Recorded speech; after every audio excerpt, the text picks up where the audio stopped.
शेतकरी सक्षमीकरण अभियान 2026 या पवित्र सभागृहात ज्यांनी मांडलं ते मातीचा गंध आणि शेतकऱ्यांचा बंध मनापासून ठाऊक असणारे आपले कृषी मंत्री दत्ता मामा भरणे यांनी या ठिकाणी आज या मांडलंय।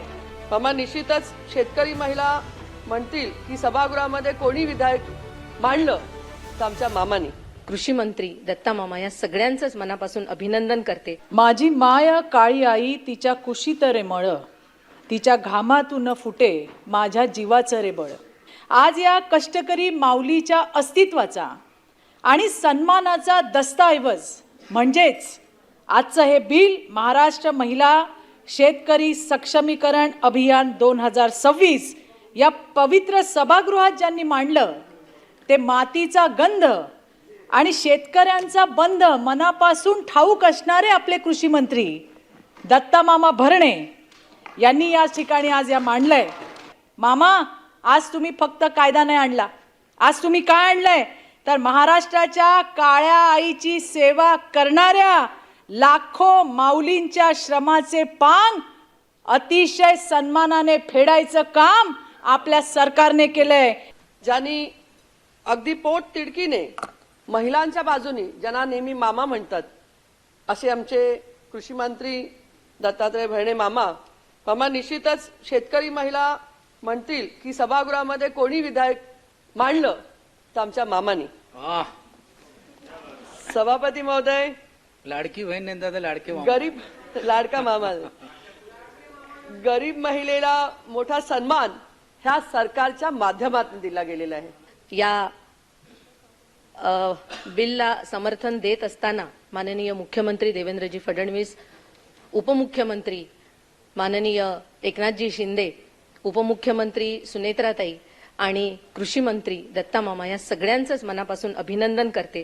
कारण आजपर्यंत शेतकरी कुटुंबामध्ये जन्मलेली महिला जे जे काही करत होती ते सगळे तिचे कष्ट ती त्या कुटुंबाची सदस्य म्हणून गृहीत धरले जात होते। आज या विधेयकाच्या नंतर तिचे श्रम, तिचे कष्ट हे सगळे अधोरेखित केले जाणार आहेत आणि म्हणून मला असं वाटतं की तिला स्वतंत्रपणे शेतकरी म्हणून जी ओळख दिली जाणार आहे त्याकरता हे सरकार अभिनंदनास पात्र आहे।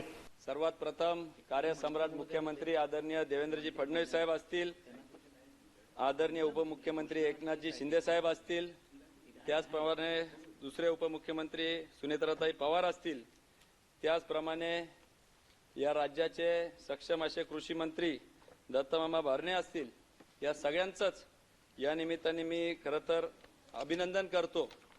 कारण की हे विधेयक एक ऐतिहासिक उणीव भरून काढणारं हे विधेयक आहे। यामध्ये शेती करणाऱ्या पात्र महिलांचं स्वतंत्र महिला शेतकरी प्रमाणपत्र देण्याची तरतूद असून त्याद्वारे त्यांना शेतकरी म्हणून अधिकृत ओळख देण्याचं काम या निमित्ताने महाराष्ट्र सरकारच्या वतीने होणार आहे आणि त्याचप्रमाणे विविध शासकीय योजनांचा लाभ देखील मिळण्याचा मार्ग या निमित्ताने मोकळा झालेला आहे। केवळ हे महिला शेतकरी ओळख देणारे नाही तर महाराष्ट्राच्या कृषी विकासाला नवी दिशा देणारं ठरावं हीच या निमित्ताने आपल्याकडे मामा अपेक्षा करतो। आपण इंदापूर किंवा पुण्याचे मामा न राहता जसे शिवराज सिंग चौहान संबंध मध्य प्रदेशचे मामा म्हणून त्या ठिकाणी भक्कमपणे भाच्यांच्या मागे उभे राहिले, आपण देखील या आमच्या सगळ्या महिला भगिनींच्या मागे भक्कमपणे उभे राहाल ही अपेक्षा व्यक्त करू आणि महाराष्ट्राचे मामा म्हणून एक आगळी वेगळी ओळख आपली या निमित्ताने निर्माण कराल हीच या निमित्ताने अपेक्षा आहे।